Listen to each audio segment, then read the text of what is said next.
Good news today, नई उम्मीद जगाने वाला हिंदी न्यूज चैनल। तालिबान ने अफगानिस्तान के पंजशीर क्षेत्र पर भी कब्जा कर लिया है। उसने दावा किया है कि उसने पंजशीर के गवर्नर हाउस पर भी अपना झंडा फहरा दिया है। तो वहीं तालिबान के पंजशीर पर कब्जा होने के दावे पर अमरुल्लाह सालेह का कहना है कि उसने अपने लोकेशन पर सभी योद्धाओं के साथ डटे हुए हैं और कहीं भी पीछे नहीं गए हैं, इसलिए जनता के बीच में ही है। तालिबान बार बार ये दावा कर रहा है। 20 साल बाद 15 अगस्त को जब तालिबान ने अफगानिस्तान पर कब्जा किया, उसके बाद आए दिन खौफनाक मंजर तो भागते हुए लोग भी दिखाई दे रहे हैं। हर तरफ त्राहिमाम की स्थिति बनी हुई है और पंजशीर को कब्जाने का दावा भी किया जा रहा है। पंजशीर वही प्रांत है जहां पर तालिबान अब तक कब्जा नहीं कर सका था। 31 अगस्त को अफगानिस्तान से अमेरिकी सेना भी वापस चली गई है।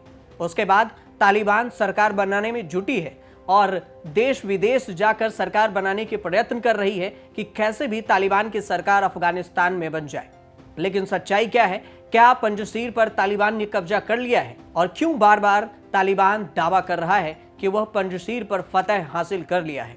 तो देखिए ये खास रिपोर्ट। अफगानिस्तान पर तालिबान के कब्जे के 21 दिन हो चुके हैं। कुल 34 में से 33 प्रांत पर तालिबान का कब्जा है। जो एक बाकी है वो है पंजशीर। लेकिन अब खबर है कि पंजशीर के योद्धा भी तालिबानी के सामने पस्त होने लगे हैं। पंजशीर में तालिबान के खिलाफ लड़ाई ठानने वाली नेशनल रेजिस्टेंस फोर्स बेशक कह रहा है कि तालिबान का कब्जा नहीं हुआ, लेकिन एनआरएफ के ताजा बयानों से साफ लग रहा है कि तालिबान भारी पड़ रहा है पंजशीर पर।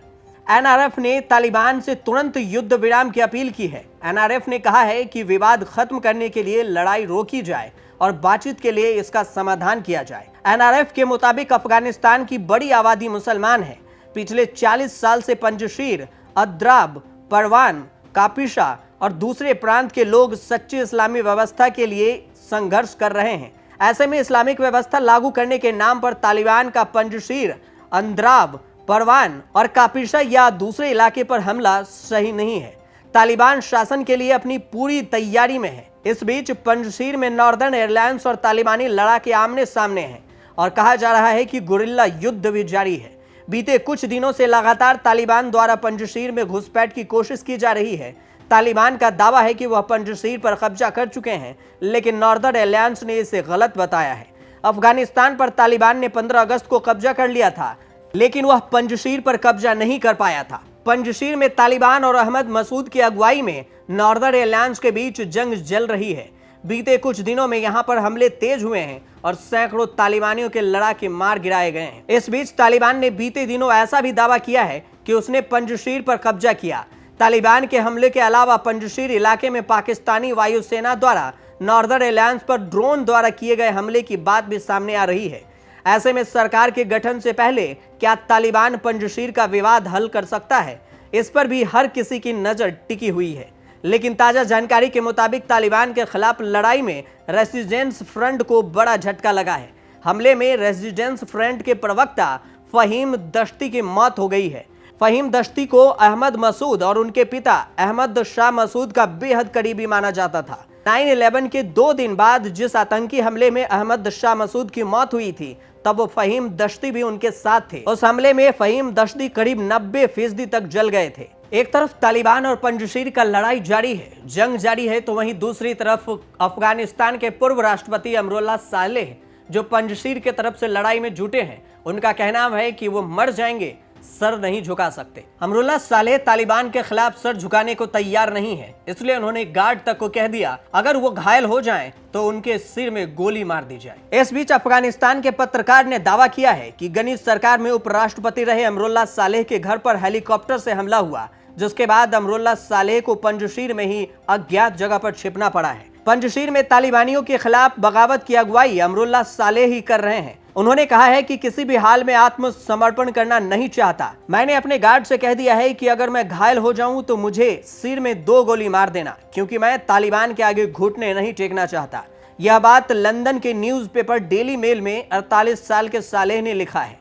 उधर मुल्ला बरादर ने रविवार को काबुल में संयुक्त राष्ट्र के मानवाधिकार से जुड़े मामलों के सचिव मार्टिन ग्रिफिथ से मुलाकात की। बता दें कि 1996 से 2000 तक अफगानिस्तान पर तालिबान का कब्जा था। उसके 20 साल बाद अब एक बार फिर से तालिबान ने अफगानिस्तान पर अपना कब्जा जमा लिया है।